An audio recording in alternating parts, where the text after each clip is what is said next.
meke yanyakaza nje lento esiswini ngivele ngiphuphe nakabi futhi thola ukuthi ngizohanjwa nawo ukhuphe la emehlweni ey'nkopheni. Hhayi-ke lapho-ke akufunwa umuntu. Ngathola manje ukuthi ngikhulelwe ingane ezimawele zibafana zadliwa inyoka. Uyena wabulala umama wathwala ngaye. Wena uyayizwa eswini? Yanyakaza futhi ngidla igazi ngoba makufanele ngiye kuma-period kwesinye isikhathi angidli mhlampe u-3 months. Ngaba nomopho owafika ko-3 months ungaqhamuki. Ngaze ngaya nasesibhedlela. Ngaya kudokotela ngaya esibhedlela. Isibhedlela bangenzisa nesikeni. Wathi udokotela ngisho amathuba ukuthi uthole ingane mancane ngoba i-system yakho ngaphakathi ugcwele infection esingayiboni ukuthi iyini. Ngizwe inhliziyo engathi iyafeyila, minyakaze kakhulu. Ngizwe inhliziyo yami ukuthi iyafeyila. Ngize ngibhala i-message kwi-group ngisho ukuthi mhlawumbe kuzosangasekho mina ngoba inhliziyo iyafeyila. Okay, njengoba uthi inyoka iyanyakaza esiswini, ifana nokuthi u-pregnant, mowuzwa ngaphakathi. Fana nokuthi ngi-pregnant ngoba iyadla negazi.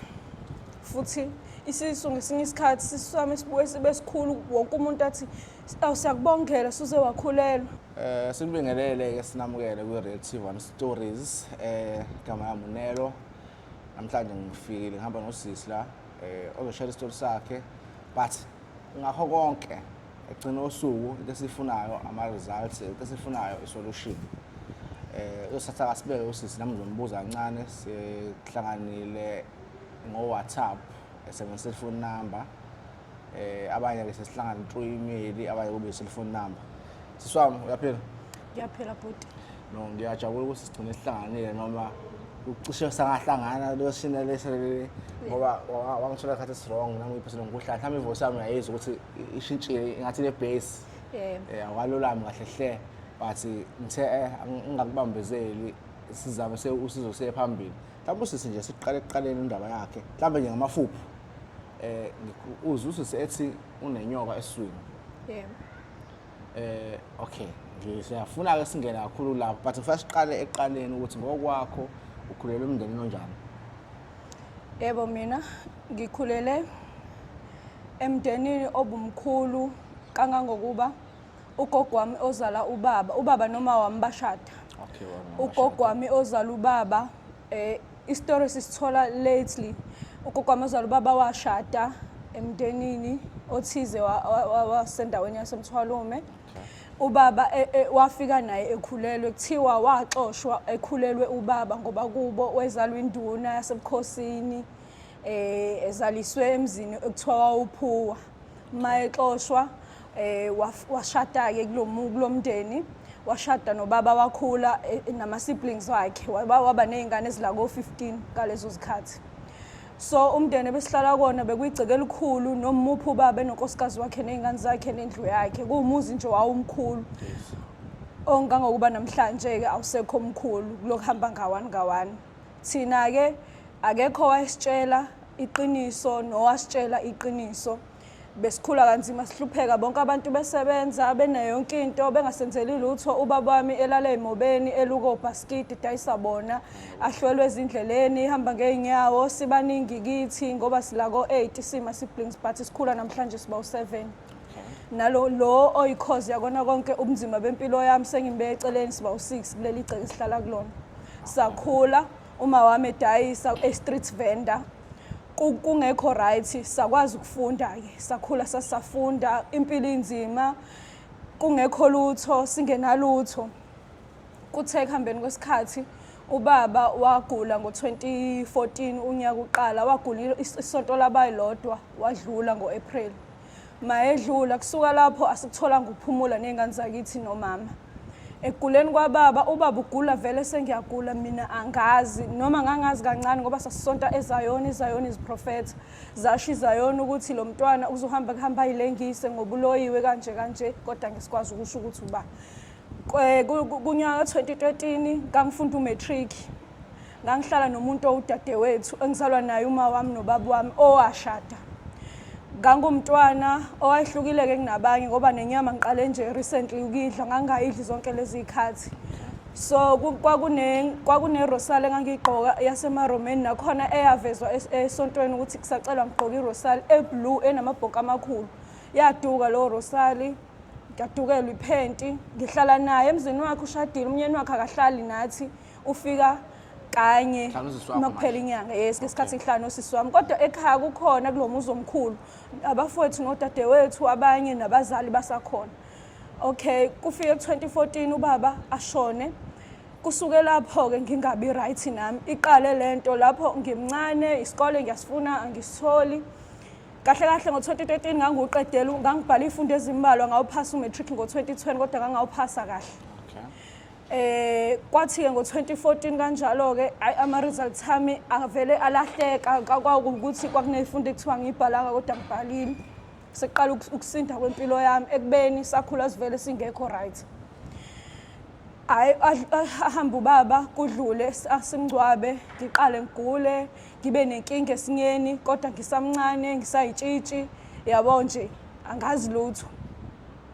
Ngigule sihamba isikhathi, ngize ngigcine sengithola isikole kwenye i-college le aka-government, angifuni nokuyidalula. Okay.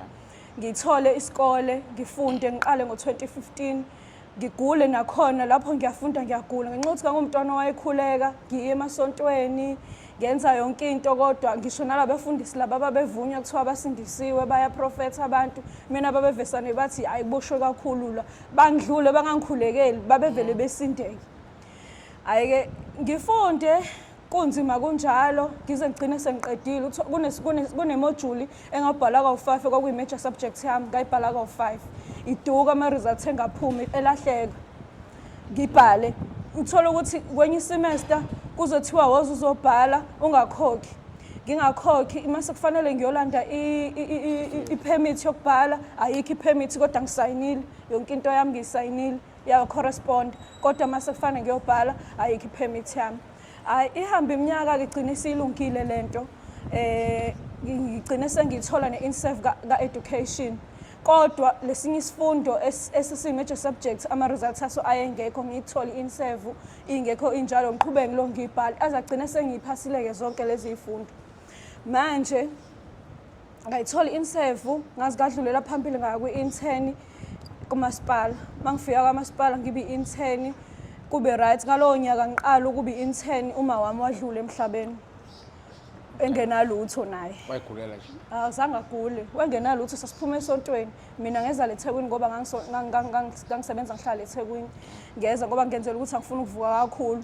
Ebusuku yakhala ifoni uma ushonile.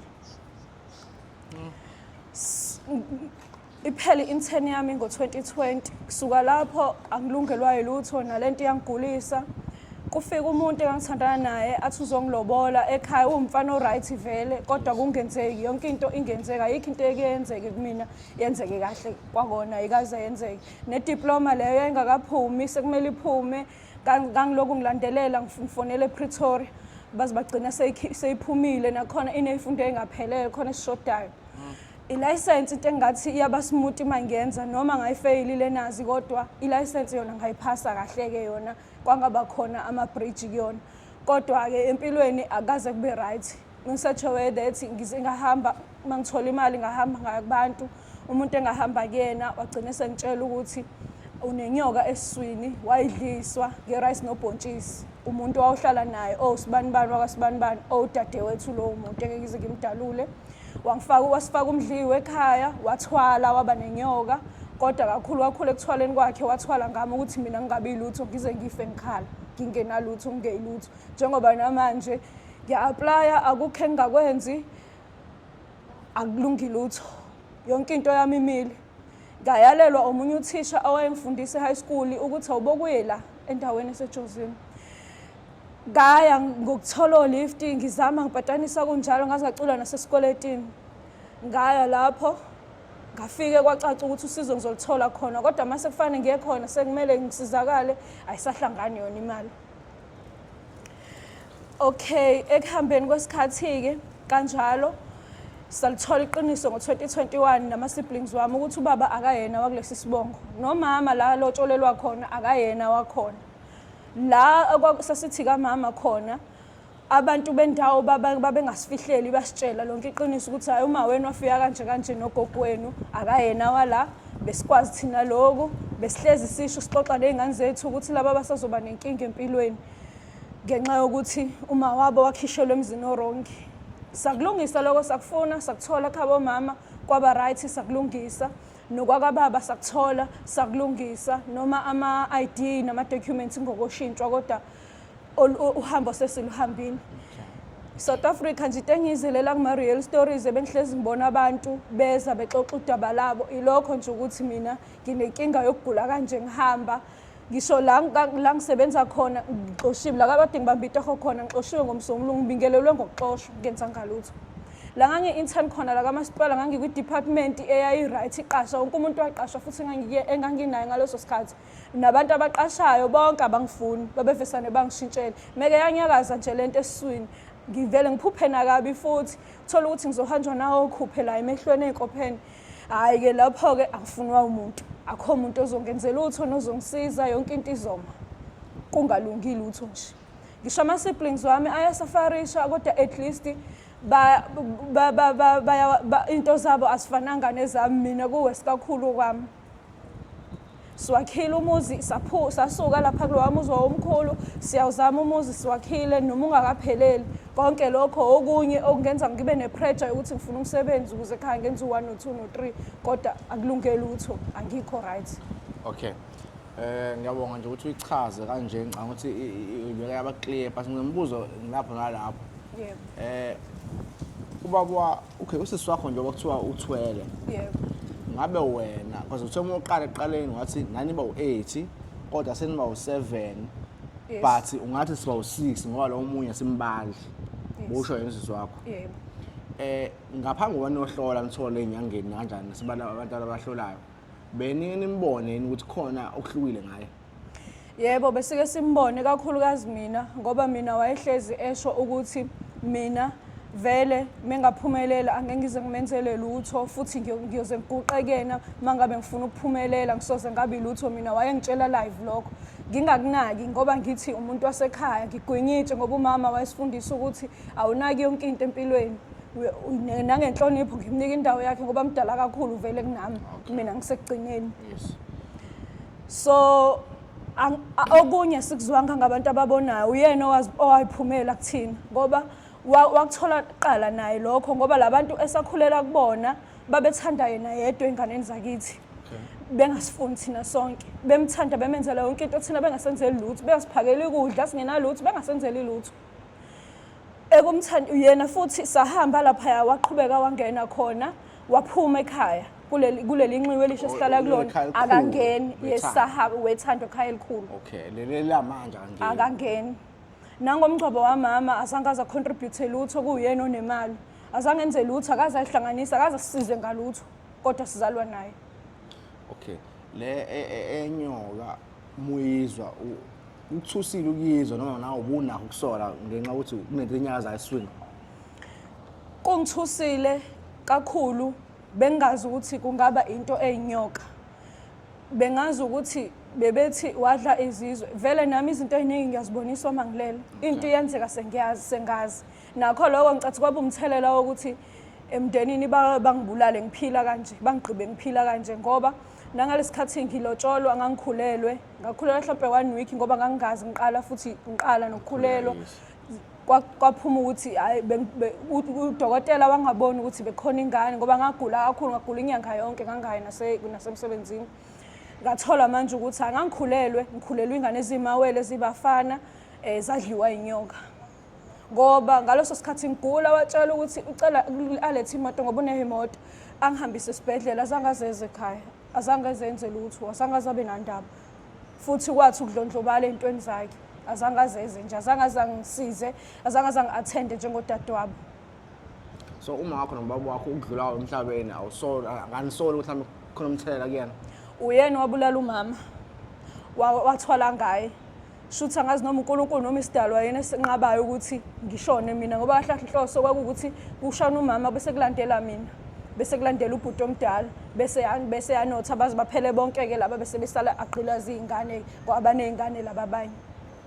Impilo yethu ayikho lula kunzima yonke into sifundile sinama qualifications akukho lutho liyaphambili iminyaka yena uyangena la singangeni khona yena futhi uyaseyisa esangena ekhaya it's been 5 years engangena ekhaya ngisho emgaqweni asikhulumisana kodwa nahlangana siyahlangana emgaqweni ngoba sabanga ndawonye umuzi wakhe nomyeni wakhe wabaleka emndenini wamkhwenyana wakhe eduze kwasekhaya asingenelani asikhulumisani ngisho nezingane zakhe mina ngikhulisile ngaleso sikhathi ngihlala nawe yena wangicela kumama ingane zakhe ngiyiwashela ngizenzela yonke into kodwa namhlanje asikhulumisani asibhekani ngenxa yokuthi yena wafuna ukuphakama usomabhizinisi ayikho into eyamchuma eyibhizinisi but angazi lento yakhe imlethela kanjani imali nomyeni wakhe uyasebenza ukutravel ama-truck amakhulu.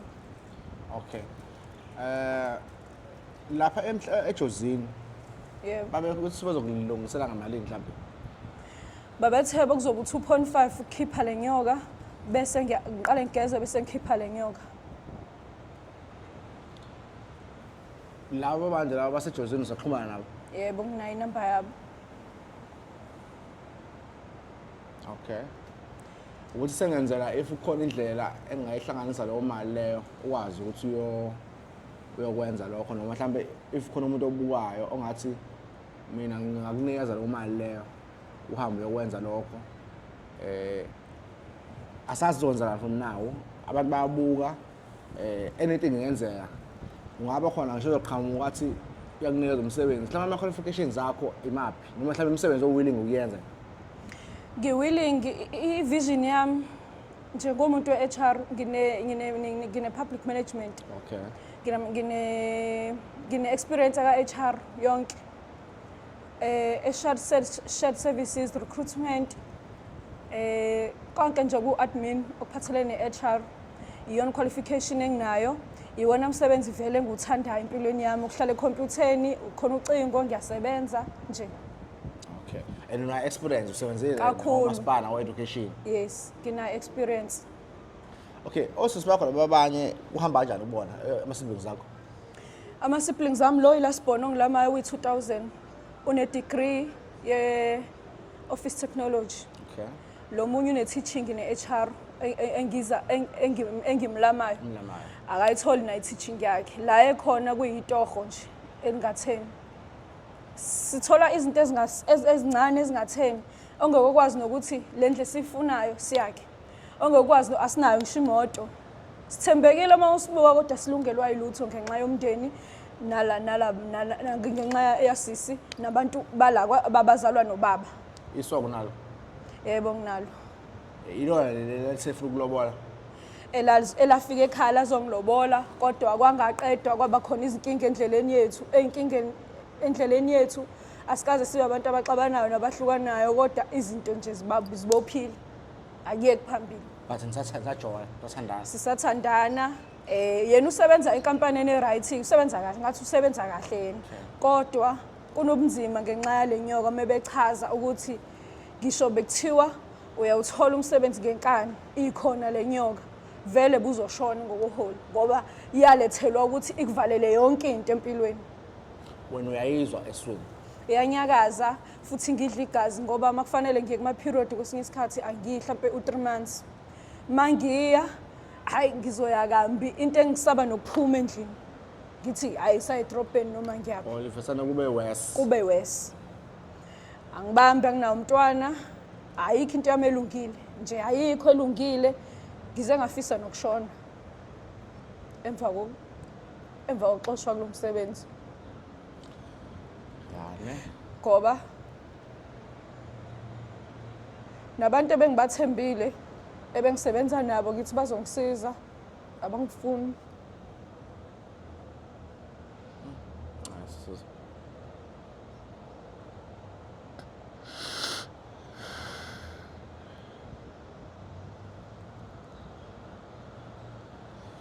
ya wafethu ngiyacela ongaba nesandla angeke ngithi for ini okusuka emandleni akho ngiyacela ukuthi simsize ngisanalo ithemba lokuthi la ayethola khona le information le bangamsiza bakhona abantu abafana noKhathazile engingamusa kubona bamhlolele benze ini kodwa ngingathandi mina ukweqita I think ngumuntu ohleze ethi umuzwe ngenyanga ukuthi musa ugijima komunye umuntu leyo nyanga le ingakahluleki ukukusiza ngoba mhlambe ngokuvela kuyona lento isuke ivela isuke kuyiyona ephiwe ukuthi izokusiza so 2.5 obvious ukuya mhlawumbe lengana ngicabanga ukuthi kuma yini i-return o 600 800 singathi 1000 kahle ukuya nokubuya lokho imali transport leyo bese kuba u2.5 okwenza futhi ngicabanga ukuthi okunini ngesathukuma ngine 2.5 okudala makusayomanje. It's recently about 2 weeks ago I went there after uxosha kwami lapha indlela ekuvele kwenzeka ngayo angikaze mina uhlobo lomuntu enguyena abantu ngumuntu oright athi ngiyazincoma but ngiyamnika indawo omunye umuntu bengenza nezinto engamele ngabe ngiyazenza ngize ngikline kungamele ngabe ngiyaklina nje bengenza yonke into ngoba benginethemba lokuthi izinto zami zizohlangana kodwa konke lokho kuphenduke kwangathi bengingenzi lutho. Mina ngiyathembisa ukuthi uzoya ngeke uphele u2 weeks ungayanga la fanele uye khona mhlambe futhi ngishaswa hamba usayanga ke kodwa usizo uzothola ukuthi usizo ke entweni efana nezakho udinga ukuthi uliwe deep ngoba usuchazile indaba yesibongo obvious faqala kusho indaba yenyoka bese kulungisa indaba yesibongo but ukukhipha steps sokuqala ukukhipha le ndaba yenyoka le ibulala ngoba ecela usuku ifise ingaphakathi kuwena odokotela moya kubona babonani bona dala ngo20 ngangaba nenkinga yomopho kwaphinde kwashuka ukuthi lo muntu osifazane ukweqise umopho ayona ukuya esikhatsini okay ngaba nenkinga yomopho lapho ngiphethe kahle ngaba nomopho owafika ko 3 months ungaqhamuki ngaze ngaya nasesibhedlela ngaya kudokotela ngaya isibhedlela bangenzisa nescan wathi udokotela ngisho amathuba ukuthi uthola ingane mancane ngoba isystem yakho ngaphakathi ugcwele infection esingayiboni ukuthi iyini mengiphuza amaphilisi ngiphalaze kodwa ngabona engazuthi ayangisiza ngasaba ukuqhubeka nokuthi bangise isibhedlela esikhulu ngoba bezofuna ukungikhipha isibeletho kanti ngiyafuna nami ngelinye ilanga ukuba nengane ekweyami. No ngiyakuzwa nokuthi ukukhishwa isibeletho akuchaza ukuthi inyoka isuke siphelile because iyafakwa lento kwathiwa ingibulala sometimes njengoba iminyaka ihambile manje ngizwe inhliziyo engathi iyafeyila minyakaze kakhulu ngizwe inhliziyo yami ukuthi iyafeyila ngize ngibhala imessage kwi-group ngisho ukuthi mhlawumbe kuzosangasekho mina ngoba inhliziyo iyafeyila kuba ngathi aphefumuleki ngizwa nje ukuthi iyafeyila yona iyafeyila nje ngathi ngiyashona. Okay njengoba uthi inyoka iyanyakaza esiswini ifana nokuthi upregnant mowuzwa ngaphakathi fana nokuthi ngipregnant ngoba iyadla negazi futhi isisu ngesinye isikhathi sisami sibuye sibe sikhulu wonke umuntu athi awusiyakubongela suze wakhulelwa ngoba ngisele kontanga bami ngisele ngayo yonke into yani. Okay no ngicabanga ukuthi ama details enough usinikezile wona and ngeke le video le ngifuna ukuthi abantu understand ngeke uzuvele ubuso bakho bengifisa nanokuthi ume ngale but abanye abantu lento banikeza ipicture vele ngathi kuyadlala yabo sengizoyisho umuntu ke angacabanga ukuthi usisi wayengavelile nawe uwena osesimene sifana kanje ungaba nzima ukuthi uvele public ebantwini ngoba evulela azohamba khona abantu bazoyibona le video le balobe bekhombisana ngawe nothi mhlawumbe ngoba bekuhleka ngoba bethi hawu simbona indawo ethile yabo sometimes i-attention kanjalo igcina sikwenza ungazizwa umuntu low self esteem yes usuzwayini usuzenyeza nawe wena so ngiyacela bafethu inamba yami uzoyishiya inamba yami uzoyishiya ne-email address uzoyishiya and ngiyacela bafethu inamba yami ngiyishiya ube straight to the point nakwi-email i-email ayifani no-inbox umuntu akusendele i-email athi hi kwi-email hi uhlala odabeni noma ngabe uya-WhatsApp hi uhlala odabeni noma ngabe uyafona uhlala odabeni ukuze ngisheshe ngikwazi ukwenza ngoba into eyenzakalayo ukuphosta ividiyo ufona 300 people abanye bathi cha sibone le video yakho bayazwelana nomuntu yabo ayikho inkinga ngozwana nomuntu kodwa isikhathi siningi ingazi ngafuna abantu abaserious abafisa ukusiza yabo everyone is serious but ngiyacela ngathi ngafuna abantu abazokusiza nami ngizozama eside nami behind the scenes ukuthi ngikwazi ukuthi le mali sihlanganise athole usizo 2.5 1000 rand transport overload 3.5 ngiyacela bafethu nawe mina lapho ndabuka ubuka le video le osichame lento lezi ngiyazenza angisho ukuthi sondela ngoba ufuna uzo-advertise sondela ngoba ufuna uzosiza okwangempela uma ulenzile iqiniso kusisi sizokuveza ebantwini bakubona abantu bazi ukuthi uyasebenza ngiyamsure baningi abantu abanodaba ofana nalolu mina-ke leyo umuntu othwele ngiye ngizwe kubantu abathwele athi umuntu ayifuni lento yami le ngisiza abantu basekhaya ngingamane ngithatha imali ngiyophisana ngayo emgaqweni ngingamane ngenza amaphathi endaweni ngibonakala njengomuntu onemali ngingamane ngiyodonate ngingayisiza ingane zakithi so ngiya-understanda umusi wakho engakwazi ukunisiza engakwazi ukunilala ngalutho angisho ukuthi ngiya-accept ukuthi uthwalile but isikhathi esiningi kuba kanjalo yabo nayo le nyoka abantu bayakhuluma ngathi inyoka ikhona abanye abayikholwa indaba yenyoka usuzwa wavela wayibeka udaba njengoba lunjalo noma abanye bengeke bayi-understand even nami ngi-understand ngokuthini angazi ngaba umuntu wesilisa angazi ngaba pregnant angi-understand umuvo wengane but I'm sure umuntu owaba pregnant uzo-understanda umuvo wengane ngaphakathi esiswini ukuthi uncomfortable kanjani yabo especially wazi ukuthi awukho pregnant ukuvela ukhukhulelwe isisu abantu bazi bathi congratulations ukuba ngama-period isikhathi singango-3 months umuntu wesifazane uzoyazi into leyo uzobona ubuhlungu obungaka so ngiyacela mfethu uma kukhona umuntu ongakwazi ukulula isandla njengamanje uJanuary usisi naye kuningi akufisayo empilweni izinto zakhe ziqhubekele ziye phambili ngiyacela ungakwazi ukusiza ngendlela asiza ngayo inamba yami ngizoyibeka la bese i-email address yami ngizoyibeka la angeke ngishiye ama-account ngoba nje ukushiya ama-account le uvele sithi ukuthi umuntu after 2 years ebona ividiyo usefaka imali manje and then-ke sekwenzakalani lapho so indaba yale lokho ngamanje uJanuary u-2025 mhla 26 mhla 25 mhla 26 u5 uzola ngiyakhumbula udlala ibhola mhla 26 so ividiyo yenziwe namhlanje moyibona-ke mhlawumbe 2 years later azi ukuthi cha ividiyo endala le basacela fethu 2025 abangakazi ukusilekelela bangalekelela ngendlela abangalekelela ngayo ayikho into engathi nansi ifuna ulekelela ngayo but i-aim njengamanje ukuthi le nyoka le kusisi iphume usisabe right aqine uhambe uqiniswa ngoba ngiyacabanga ukuthi uzolobe bekuzama yabo so nawe ukuthi uqine ibe right ungaqinile nawe nosisi bakho-ke mase kulunge kuwena nabo babe right noma uzakile ube right ugcine nawe uqiniswa ngiyabonga ukuthi uziphe isikhathi ufike noma nje ngikhulume nawe ngesikhathi esincane ngakwazi ukuthi uphuthume bafethu ani-subscribe ishare le video le kwabantu abangakwazi ukulekelela baningi abantu beclaim abathi izinto bayazenza